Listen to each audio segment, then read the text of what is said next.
Hijrah Diaries. Bismillahirrahmanirrahim. Alhamdulillah. Wassalatu wassalamu ala Rasulillah wa ala alihi wa ashabihi wa mawala.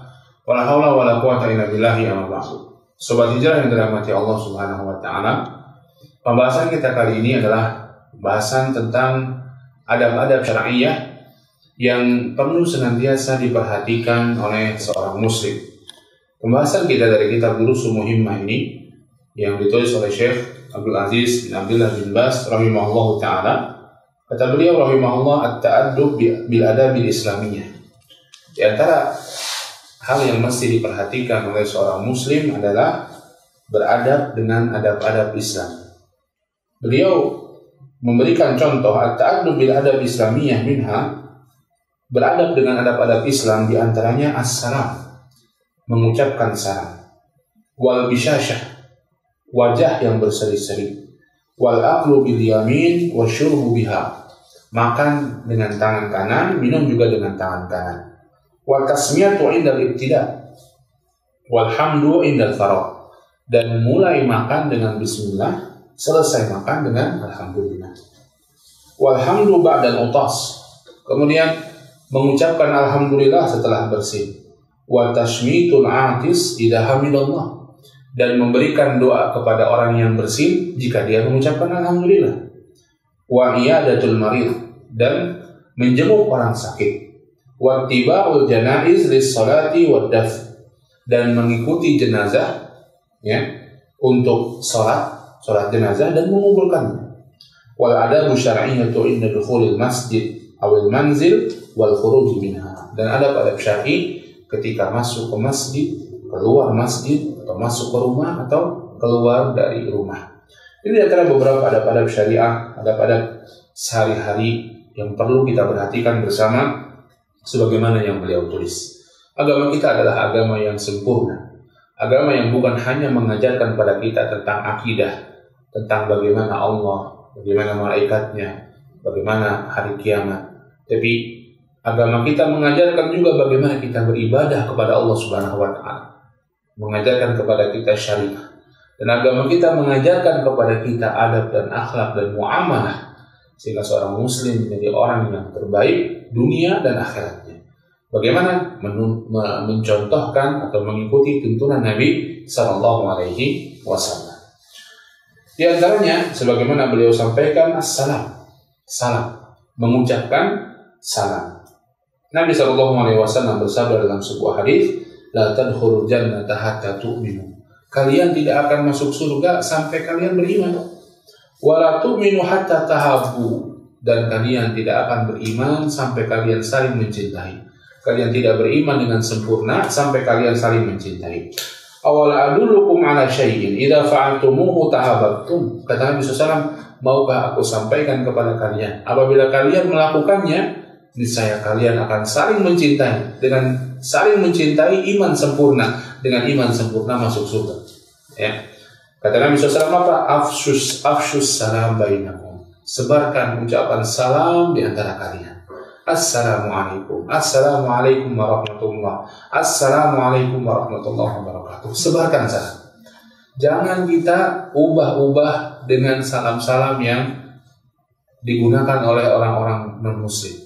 Jangan, tak boleh kita menggunakan salam-salam yang digunakan oleh orang-orang non-muslim. Salam dalam agama kita cukup indah. Assalamualaikum warahmatullahi wabarakatuh. Doa, assalamualaikum, selamat untuk kalian, warahmatullah, semoga rahmat Allah untuk kalian, wabarakatuh, dan berkah Allah Subhanahu wa taala juga semoga kalian mendapatkannya. Kemudian, sobat hijrah yang dirahmati Allah Subhanahu wa taala, selanjutnya wal bisyashah atau wal basyashah, yaitu wajah yang berseri-seri ketika bertemu dengan saudara kita sesama muslim. Nabi SAW bersabda dalam sebuah hadis yang diriwayatkan Imam Muslim dari sahabat Abu Dzar Al-Ghifari radhiyallahu taala anhu, kata Nabi SAW, wala tahqiranna minal ma'rufi syai'an walau an talqa akhaka biwajhin tariq. Jangan Anda remehkan kebaikan sekecil apapun, walaupun Anda menjumpai saudara Anda dengan wajah yang berseri-seri. Nabi menyebutkan ini sebuah kebaikan yang sering diremehkan manusia. Dan Nabi melarang kita jangan remehkan kebaikan sekecil apapun. Apa contohnya? Wajah berseri-seri. Sering diremehkan oleh orang. Jumpa dengan orang, wajah berseri-seri. Ngapain harus pasang muka senyum? Ngapain harus pasang muka ramah? Pasang muka jutek aja. Pertama, dia kehilangan pahala dari Allah Subhanahu wa Ta'ala. Kedua, senyum itu bisa membuat seseorang mendapatkan kebaikan, pintu kebaikan dunia dan akhirat bagi seseorang. Ya, dengan senyum, ya banyak mungkin orang akan mendapatkan kawan, mendapatkan sahabat, ya, mungkin mendapatkan bisnis dan seterusnya. Dengan senyum, orang akan mendapatkan teman-temannya yang baik juga.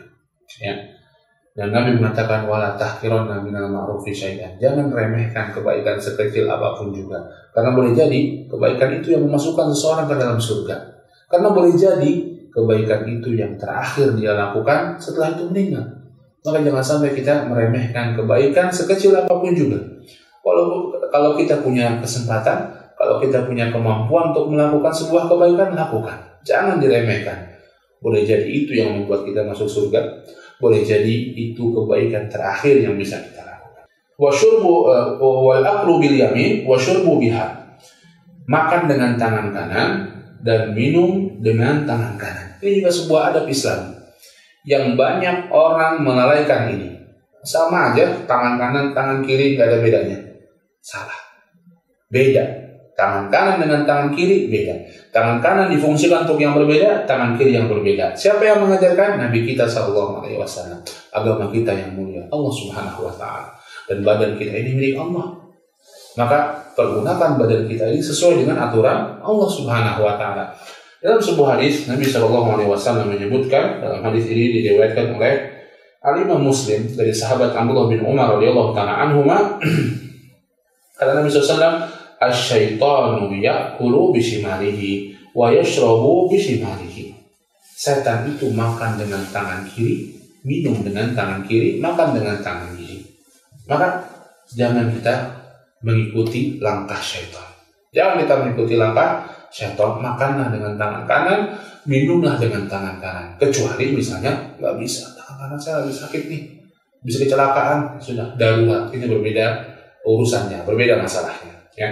Tapi jika tidak ada apa-apa, makan dengan tangan kanan, minum dengan tangan kanan. Jangan kita mengikuti langkah syaitan, dan kita makan bukan sekedar untuk kenyang, kita makan untuk mencari keberkahan dalam makan kita. Di antaranya kita dapat dengan apa? Dengan cara makan yang benar. Makan dengan tangan kanan, minum dengan tangan kanan. Kemudian kata beliau rahimahullah ta'ala selanjutnya, wa tasmiyatu lil ibtida. Memulai dengan bismillah. Mulai makan dengan bismillah. Dalam hadis Nabi sallallahu alaihi wasallam yang diriwayatkan Imam Bukhari dan Muslim dari sahabat Umar bin Abi Salamah radhiyallahu taala anhuma, Nabi SAW bersabda, ya gulam, samillah wa kul biyaminik wa kul bimayalik. Ya, maka Nabi memberikan nasihat kepada anak kecil itu, ya gulam, wahai nak, samillah, baca nama Allah. Kemudian wa kul biyaminik, makan dengan tangan kanan, wa kul bimayalik, makan dari yang dekat, jangan jauh-jauh yang diambil. Ya, dari yang dekat dengan tangan kanan, baca bismillah. Bacalah bismillah ketika makan, jangan lupa. Ya, maka lagi-lagi soal makan dalam agama kita bukan sekedar ingin nikmat, menikmati berbagai macam kuliner, ingin kenyang, tapi barokah yang dicari. Dan diantaranya membaca bismillah. Demikian pula mengakhiri dengan membaca alhamdulillah. Dalam sebuah hadis yang diriwayatkan Imam Muslim dari sahabat Anas bin Malik radhiyallahu taala anhu, Nabi sallallahu alaihi wasallam bersabda, innallaha la yarda 'anil 'abdi ay ya'kula al-aklah fayahmadahu 'alaiha aw yashraba asy-syurbata fayahmadahu 'alaiha. Nabi Allah Subhanahu wa taala ridho dengan seorang hamba yang dia makan, ketika makan dia memuji Allah Subhanahu wa taala. Ketika setelah selesai minum dia memuji Allah Subhanahu wa taala. Subhanallah. Ya. Nabi Allah Subhanahu wa taala ridho dengan orang yang sudah makan alhamdulillah, minum alhamdulillah. Subhanallah. Syekh Abdul Razak hafizahullah taala dalam syarahnya membawakan sebuah perkataan yang menarik dari Imam Ahmad rahimahullah. Kuliner yang mantap menurut beliau. Apa itu? idza jama'a at-ta'amu arba'an faqad kamula. Apabila sebuah kuliner itu ada 4 hal, ini kuliner yang sempurna kata Imam Ahmad. Apa? Masalah bumbunya, masalah rasanya, masalah porsinya? Bukan.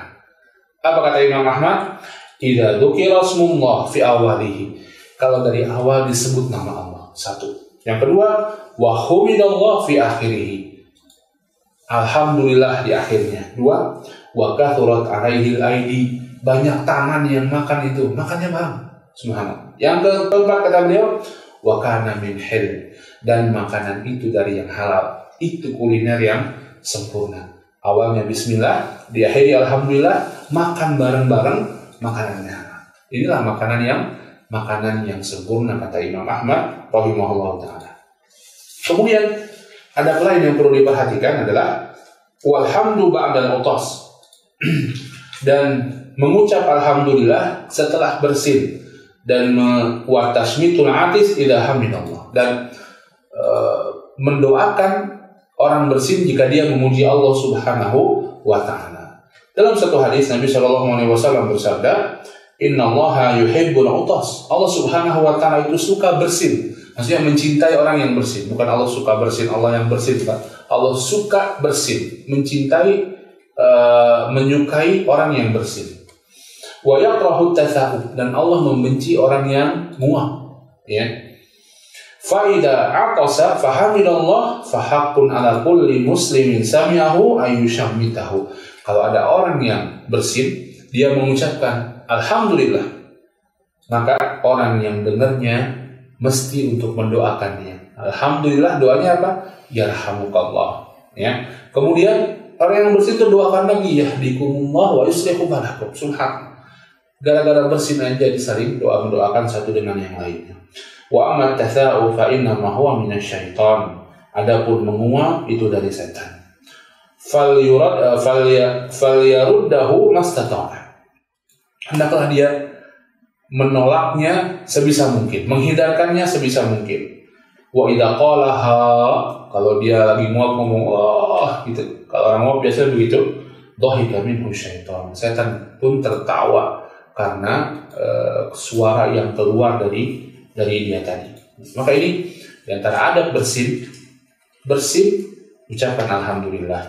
Kita mendengar orang yang bersin yang mengucapkan alhamdulillah, kita doakan dia, yarhamukallah. Gimana kalau nggak dengar dia bilang alhamdulillah, maka nggak wajib mendoakan, ya. Atau memang dia nggak bilang, maka nggak wajib mendoakan, ya. Nah, orang yang bersin tadi dia doakan yarhamukallah, dia balas yahdikumullah wa yuslihu balakum. Semoga Allah memberikan petunjuk pada Anda dan memperbaiki kondisi Anda. Kemudian apalagi yang disebutkan oleh beliau, wa iyadatul marid, dan menjenguk orang sakit. Ini subhanallah, menjenguk orang sakit sebuah keutamaan yang besar, ya, menjenguk orang yang sakit. Dan bukan itu saja, menjenguk, yang menghibur orang yang sakit, doakan agar cepat sembuh.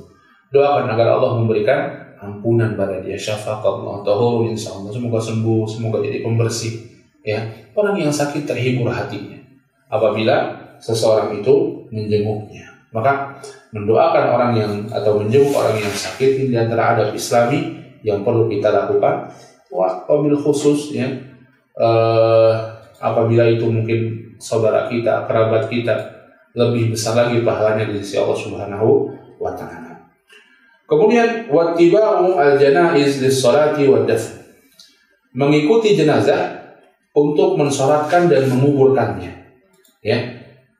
Ini satu hal yang penting untuk kita garis bawahi. Banyak orang datang takziah untuk melayat, tapi sekedar duduk ngobrol sama keluarga sudah pulang. Ini bukan takziah yang benar dalam agama kita. Minimal kita solatkan dia, minimal, ya. Kalau bisa ikut menguburkan jenazah tersebut, ya. Kalau wanita ada halangan gimana? Nggak boleh. Ya, kalau ada halangan tentunya nggak boleh. Dan wanita lebih baik tidak usah ikut ke kuburan, ya. Untuk laki-laki, mobil khusus untuk laki-laki. Jangan cuma sekedar takziah melayat itu, duduk ngobrol-ngobrol, ketawa ke TV, ketemu teman, mungkin jangan. Kita lupa sholat, kita lupa menguburkan, jangan. Kata Nabi SAW dalam sebuah hadis, man syahida jenazah hatta yusalliya falahu qirah. Siapa yang menghadiri jenazah sampai dia sholat, dia mendapatkan pahala 1 qirat. Wa man syahida hatta tudfan kana lahu qiratan. Siapa yang menghadiri jenazah melayat sampai dikuburkan, dia mendapatkan 2 qirat. Ditanya, ya Rasulullah, wa ma qiratan? 2 qirat itu segimana? Kata Nabi SAW, mithlul jabalain al-azimain. 2 qirat itu seperti gunung yang besar. 1 qirat seperti 1 gunung yang besar. Subhanallah. Ya. Maka pahala yang besar di sisi Allah Subhanahu wa taala. Kemudian selanjutnya beliau mengatakan wal adabu syar'iyyatu inda dukhul masjid awil manzil. Adab ketika masuk masjid atau masuk rumah dan keluar dari masjid atau keluar dari rumah. Ini juga perlu diperhatikan. Masuk masjid, adabnya bagaimana? Dahulukan kaki kanan. Kemudian berdoa. Doanya gimana? Bismillah, sholawat, Allahumma ftahli abwaaba rahmatik. Bismillah, wassalatu wassalamu ala rasulillah, Allahumma ftahli abwaaba rahmatik. Ya Allah, bukakan aku pintu rahmatmu. Aku mau masuk masjid, mau ibadah, bukakan pintu rahmatmu ya Allah. Keluar masjid bagaimana? Kaki kiri. Ya, keluar kaki kiri duluan, kemudian doa Bismillah wassalatu wassalamu ala rasulillah Allahumma inni as'aluka min fadlik. Bismillah, salawat dan salam semoga tercurah kepada Rasulullah. Allahumma inni as'aluka min fadlik. Ya Allah, aku minta keutamaanmu, aku minta karunia-Mu. Sudah ibadah tadi di masjid, sudah sholat, mungkin sudah taklim, mungkin sudah ngajar dan lain sebagainya yang dilakukan aktivitas ibadah di masjid, sudah baca Quran, ya Allah, bukakan, aku minta karunia-Mu. Ya, maka ini diantara adab masuk masjid, keluar masjid. Masuk rumah, keluar rumah bagaimana? Masuk rumah, keluar rumah juga ada adabnya dalam agama kita. Masuk rumah ucapkan salam, ya ucapkan Bismillah, ucapkan salam. Keluar rumah ada doanya Bismillah, tawakkaltu 'ala Allah, la haula wala quwwata illa billah. Kita tawakal kepada Allah. Mau keluar rumah, apa yang terjadi kita nggak tahu. Maka kita serahkan urusan kita kepada Allah Subhanahu wa taala. Dalam sebuah hadis Nabi sallallahu alaihi wasallam, "Idza dakhala ar-rajulu baitahu, fadzakara Allah 'inda dukhulihi wa 'inda ta'amihi, qala syaitan la mabita lakum wa la 'asha." Apabila seorang masuk ke rumahnya, dia sebut nama Allah ketika masuk rumahnya, Bismillah. Kemudian dia sebut nama Allah ketika dia makan. Maka setan mengatakan pada hari itu la ta'am wa la 'asha, la mabita wa la 'asha. Enggak ada tempat tinggal buat kita. Orang ini sudah masuk pakai Bismillah, nggak ada makan malam buat kita, dia makannya sudah pakai Bismillah. Artinya apa? Orang yang masuk rumah nggak pakai Bismillah, di rumahnya bisa memasukkan setan. Orang yang makan nggak baca Bismillah, makannya bisa bareng sama setan. Wa idza dakhala falam yadhkurillah inda dukhulihi qala syaitan adraktumul mabit. Apabila orang masuk ke rumah nggak baca, nggak berzikir, ya nggak baca Bismillah, setan mengatakan, oh kalian semua sekarang teman-temanku, kata setan ngomong sama dia, adraktumul mabit, kalian dapat tempat tinggal nih. Orangnya masuk nggak pakai baca Bismillah, tidur bareng setan. Ya. Wa idza lam yadhkurillah inda ta'amihi qala adraktumul mabit wal 'asha. Terus dia makan malam, nggak baca Bismillah, setan berseru lagi sama temennya, oh kalian dapat makan nih. Kenapa orang ini makan nggak baca Bismillah? Maka baca Bismillah ketika masuk ke rumah, ya. Kemudian beliau mengatakan wa indas safar, dan menjaga adab Islam, menjaga akhlak Islam ketika safar. Ya, safar ini ada banyak sekali adab-adab yang diajarkan dalam agama kita.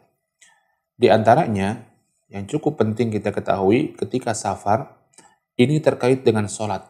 Ya, dalam safar seseorang dibolehkan mengqashar sholat. Dapat rukhsah untuk mengqashar sholat, ya, meringkas sholat yang 4 rakaat menjadi 2 rakaat, yakni sholat zuhur, sholat asar, dan sholat isya. Rukhsah ini terkait dengan safar. Maka apabila sudah enggak safar lagi, maka sudah hilang rukhsah ini. Dia sudah sampai ke rumahnya, sudah sampai ke kotanya, maka tidak hilang rukhsah ini, ya. Adapun menjamak salat itu terkait dengan kesulitan dan kemudahan. Kalau sulit, seseorang boleh dia menjamak salat.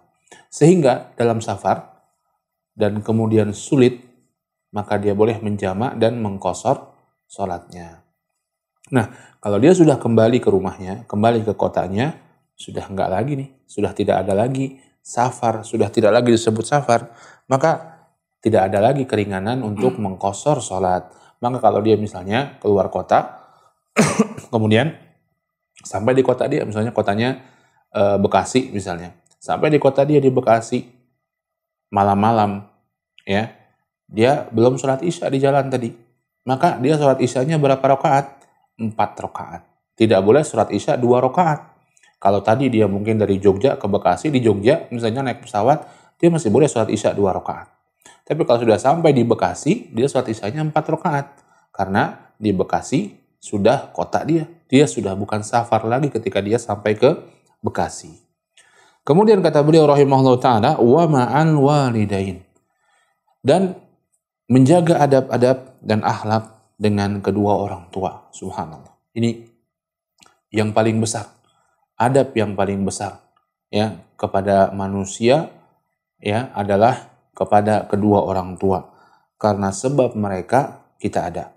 Ya, karena sebab kedua orang tua kita ada.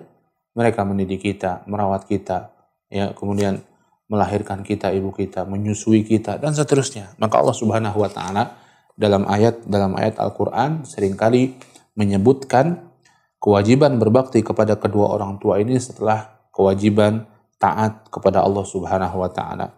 Misalnya Allah Subhanahu wa taala menyebutkan dalam surat Al-Isra ayat ke-23. Allah menyebutkan wa qadha rabbuka alla ta'budu illa iyyah wa bil walidaini ihsana.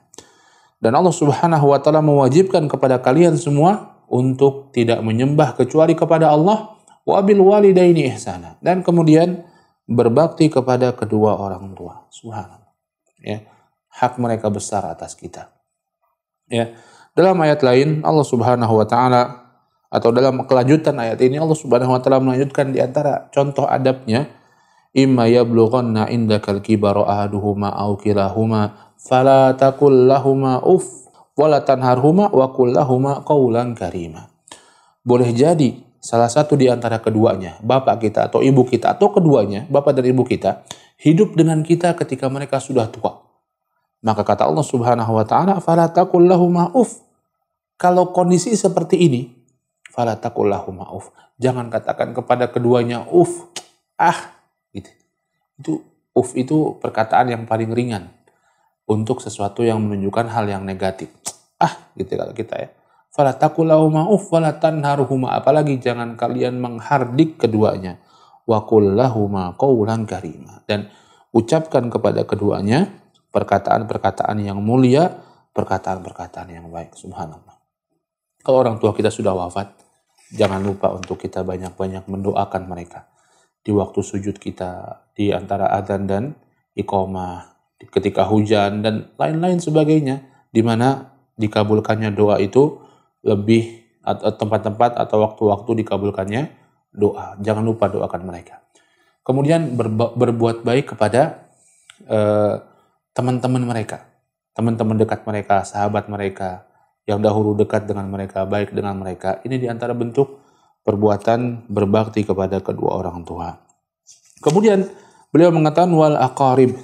Kemudian kepada kerabat, berbuat baik kepada kerabat. Nabi SAW bersabda dalam sebuah hadis yang diriwayatkan Imam Hakim ya, dan disahihkan oleh Syekh Al-Albani. Kata Nabi SAW, birra ummaka wa abak. Berbaktilah kepada ibumu dan ayahmu. Wa ukhtak wa akhak. Dan berbuat baiklah kepada saudarimu dan saudaramu. Thumma adnaka thumma adna. Kemudian yang dekat, kemudian yang dekat. Ya, mungkin kita punya sepupu, mungkin kita punya paman, mungkin kita punya keponakan. Berbuat baiklah kepada mereka, kepada kerabat. Gimana? Macam-macam bantuan yang bisa kita berikan. Perbuatan baik yang kita bisa berikan. Kalau mereka kesusahan, bantu. Ya, mereka dan kita mampu, ya, mereka butuh pinjaman, bantu. Mereka butuh nasihat, kita nasihati. Ya, mereka butuh semangat, kita semangati, bantu. Ya, jangan sampai kita menjadi orang yang pelit, jangan sampai kita menjadi orang yang tidak mau menasehati kepada kerabat kita. Ya. Kemudian beliau Syekh Ibnu Baz rahimahullah taala mengatakan wal jiran, dan tetangga. Subhanallah, tetangga. Ini satu yang seringkali kita abaikan. Kenapa tetangga? Karena tetangga ini bahkan orang yang pertama kali akan mengetahui kita ketika kita mendapatkan kesulitan. Kalau rumah kita kebakaran, katakanlah, siapa yang pertama kali tahu? Tetangga. Kalau kita sakit keras di rumah, siapa yang pertama kali akan tahu? Tetangga kita. Ya, demikian pula sebaliknya, kalau kita mendapatkan kebaikan, tetangga akan pertama kali tahu. Maka jangan lupa bagi-bagi kalau ada kebaikan kepada tetangga. Kalau kita pulang dari luar kota misalnya, ada oleh-oleh, jangan lupa berikan untuk tetangga. Nabi SAW bersabda dalam sebuah hadis, "Mazala yusini Jibril bil jar hatta dhanantu annahu sayuwarrithu." Jibril, kata Nabi SAW, malaikat Jibril itu senantiasa memberikan wasiat kepadaku untuk berbuat baik dengan tetangga. Ya, terus menerus Jibril itu memberikan nasihat kepada Nabi untuk berbuat baik kepada tetangga. Ya, kata Nabi SAW, hatta dhanantu annahu sayuwarrithuhu. Sampai aku menyangka bahwa tetangga itu bakal dapat warisan. Enggak, memang enggak dapat warisan, tapi saking seringnya Jibril memberikan nasihat, dan ini menunjukkan bahwa ini sebuah hal yang sangat penting, ya. Tidak mungkin malaikat Jibril sering menasihati Nabi kecuali perkara ini penting, ya. Sampai Nabi menyangka tetangga itu bakal dapat warisan dari tetangganya, dan ini tidak, ya, kecuali tetangganya itu punya hubungan yang menyebabkan dia mendapatkan warisan. Dia tetangganya anaknya sendiri, orang tuanya sendiri, ya, mungkin saja, ya. Tapi kalau bukan itu, tidak mendapatkan warisan. Kemudian beliau mengatakan selanjutnya, wal adabu ma'al kibar was sigar, dan adab kepada orang-orang yang lebih tua dan orang-orang yang muda. Ini dia. Ya, ini juga diantara perkara yang diperhatikan dalam agama kita. Nabi SAW bersabda dalam sebuah hadis yang diriwayatkan Imam Ahmad dan dihasankan oleh Syekh Al-Albani, laisa minna man lam yuwaqqir kabirana wa yarham saghirana. Bukan termasuk golongan kami, kata Nabi. Bukan orang yang termasuk mengikuti sunnah Nabi SAW. Malam yuwaqqir kabirona, orang yang tidak mau menghormati orang yang lebih tua. Wa yarham saghirona, dan tidak menyayangi yang lebih muda. Ini. Kepada yang tua kita hormati. Ya, kita hormati. Kepada yang muda kita sayangi. Kepada yang tua kita hormati atas jasa-jasanya. Kita berbuat baik kepada dia. Kita menjaga wibawanya. Kepada yang muda kita sayangi. Nabi SAW diantaranya sering mencium anak-anak atau cucu-cucu beliau, ya, mencium tentunya dengan ciuman yang ciuman seorang tua kepada anaknya, ya. Pada dalam satu riwayat disebutkan ada seorang Arab Badui yang mendatangi Nabi SAW, ya, dan melihat Nabi SAW, atau dia bertanya kepada Nabi SAW, tuqabbiluna sibyan, kalian suka mencium anak-anak, fama nuqabbiluhum, kami gak pernah cium anak-anak, kata orang Arab Badui tersebut pada Nabi SAW. Kata Nabi SAW mengatakan, au amliku laka an naza'allahu min qalbika rahmah, waspada, boleh jadi Allah Subhanahu wa taala mencabut rasa rahmat dari hatimu, kasih sayang dari hatimu, ya. Dengan mencium anak-anak menumbuhkan rasa kasih sayang. Ini adab kepada orang tua, kepada orang yang lebih tua, yang kita menghormati, kepada yang muda kita menyayangi.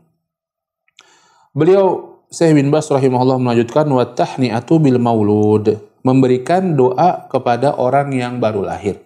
Ini di antara doa yang bisa kita sampaikan adalah sebagaimana disampaikan oleh Syekh Abdul Razak hafizahullah, ja'alahu Allah mubarakan alaika wa ala ummati Muhammad. Semoga Allah Subhanahu wa taala memberikan keberkahan kepada dia dan kepada umat Muhammad. Yang menjadikan dia penuh berkah dan menjadikan dia berkah bagi umat Nabi Muhammad sallallahu alaihi wasallam. Doakan. Ada teman kita lahiran anaknya, doakan. Ya, doakan. Beri hadiah mungkin jika kita memiliki kemampuan dan kelapangan rezeki, ya, main ke rumahnya. Walaupun nggak diundang akikah misalnya, nggak masalah, ya. Kemudian kata beliau rahimahullah ta'ala, wa tabriku bizawaj, dan memberikan doa keberkahan kepada orang yang menikah. Ya, di antara doanya yang sering kita dengar dan berdasarkan hadis Nabi SAW, diriwayatkan Imam Ahmad dan Abu Daud dan Tirmidzi dan Ibnu Majah dan yang lainnya, barakallahu laka wa baraka 'alaika wa jama'a bainakuma fi khair. Semoga Allah Subhanahu wa taala memberkahimu laka ketika rumah tangga itu dalam keadaan baik. Wa 'alaika wa baraka 'alaika, dan semoga Allah memberkahimu ketika rumah tangga itu diterpa badai. Karena rumah tangga itu nggak mesti enteng-enteng saja. Kadang ada baiknya, ada senangnya, ada kadang-kadang masa-masa kritis. Kita doakan kepada pasangan ini agar Allah memberkahi, memberikan rahmat, memberikan kebaikan ketika masa-masa tenang, dan Allah memberkahi ketika masa-masa kritis kepada kedua orang tersebut. Wa jama'a bainakuma fi khair, dan semoga Allah Subhanahu wa taala menggabungkan, mengumpulkan kalian berdua dalam kebaikan. Ini doa bagi orang-orang yang untuk orang-orang yang menikah, ya. Wa ta'ziyatu fil masab, dan takziah kepada orang yang tertimpa musibah. Ini bukan hanya kematian, tapi musibah apapun, mungkin kecelakaan dan lain sebagainya. Kita bisa mengatakan kepada dia, inna lillahi wa inna ilaihi raji'un, lillahi ma akhadh wa lahu ma a'ta wa kullu syai'in indahu bi ajali musamma fal tasbir wal tahtasib. Ya, di antara yang pernah disampaikan Nabi SAW, sampaikan kepada dia, ya, yang diambil itu milik Allah, dan yang diberi juga, yang memberi juga Allah. Semuanya ada ajalnya, ada masa habisnya. Hendaklah Anda bersabar dan mendapatkan dan mengharapkan pahala. Atau apapun, ya, sampaikan para ulama, apapun boleh yang enak. Yang mungkin dengan bahasa sendiri, sabar mas. Ya, semuanya dari Allah, sabar aja. Harapkan ganjaran pahala, mudah-mudahan diganti dengan yang lebih baik. Atau bahasa-bahasa apapun yang menghibur hati orang yang kena musibah tersebut. Wa ghairu dzalika minal adab al-islamiyah fil labs wal khulu' wal inti'al. Dan adab-adab Islam lainnya dalam memakai baju, melepas baju, dan memakai sendal. Ini juga ada banyak adab sekali yang kalau mau kita bahas, ya, tentang hal tersebut. Ya, memakai baju ada doanya, ya. Alhamdulillahilladzi kasani hadza thawb min ghairi hauli minni wala quwwah. Segala puji bagi Allah yang telah memberikanku baju ini tanpa ada daya upaya sedikit pun dariku, ya. Demikian pula ketika melepaskannya, ya. Demikian pula ketika kita memakai sendal.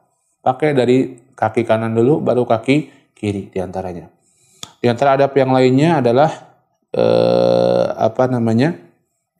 jangan pakai sandal setengah. Nah, maksudnya separuh-separuh. Sengaja, ya, separuh kaki pakai sendal, separuh kaki nggak pakai sendal. Ini nggak boleh, ya, makruh hukumnya. Dan kalau kondisinya satu sendal kita lepas, bagaimana? Lepasnya dua-duanya, nyeker dua-duanya. Jangan dolimi kaki yang kiri atau kaki yang kanan dengan memakaikan kaki sebelahnya sendal, yang satunya nggak dipakaikan. Nah, ini beberapa adab-adab syariah yang diingatkan oleh beliau rahimahullah ta'ala di sini. Banyak sekali sebenarnya adab-adab syariah yang lain, dan yang paling penting adalah bagaimana kita bisa menjaga agar kita senantiasa mengamalkan adab-adab tersebut. Di antaranya dengan berdoa kepada Allah Subhanahu wa taala. Ya, karena tanpa taufik dari Allah kita nggak bisa. Kita mungkin ingat bahwa pakai sandal itu harus dari kiri dulu baru kanan, tapi tanpa taufik dari Allah nggak bisa. Ya, hanya kita pakainya kiri dulu baru kanan. Kita mungkin ingat bahwa masuk WC itu harus kaki kiri dulu baru kaki kanan, tapi tanpa taufik dari Allah kita nggak bisa ngerjain. Ya, ketika masuk WC karena buru-buru kita kiri lagi. Atau sebaliknya ketika masuk masjid kita tahu bahwa kanan dulu, kaki kanan dulu baru kiri. Tapi tanpa taufik dari Allah kita nggak bisa mengerjakan. Sehingga kita nggak bisa mengamalkan adab-adab tersebut. Sehingga kita nggak dapat pahala. Ya, maka minta kepada Allah Subhanahu Wa Taala agar Allah Subhanahu Wa Taala memberikan kepada kita taufik untuk bisa mendapatkan akhlak yang baik. Syekh Abdul Razak hafizahullah ta'ala membawakan sebuah riwayat doa Nabi SAW yang diriwayatkan Imam Muslim tentang hal ini, ya, yang diajarkan Nabi SAW. Allahumma hdini li ahsanil akhlak. Ya Allah, tunjukkan padaku akhlak-akhlak yang baik. Beri petunjuk kepadaku untuk mengerjakan akhlak-akhlak yang baik. La yahdi li ihsaniha illa anna. Tidak ada yang bisa memberi petunjuk kepada ini kecuali Engkau, ya Allah. Wasrif anni sayyi'aha. Dan palingkan aku dari akhlak-akhlak yang buruk. Wala yasrifu anni sayyi'aha illa an. Dan tidak ada yang bisa memalingkanku sehingga tidak melakukan akhlak-akhlak yang buruk kecuali Engkau, ya Allah. Sobat Hijrah yang dirahmati Allah Subhanahu wa taala, ini pembahasan kita tentang adab-adab Islam sebagaimana disebutkan oleh penulis kitab Ad-Durus Muhimmah, ya. li'amatil ummah, pelajaran-pelajaran penting untuk umat Islam yang ditulis oleh Syekh Abdul Aziz bin Abdullah bin Baz rahimahullahu taala. Semoga yang sedikit ini bisa bermanfaat bagi kami dan sobat hijrah sekalian. Kita akhiri, subhanakallahumma bihamdika asyhadu an la ilaha illa anta astaghfiruka wa atubu ilaik. Billahi taufiq wal hidayah. Wassalamualaikum warahmatullahi wabarakatuh.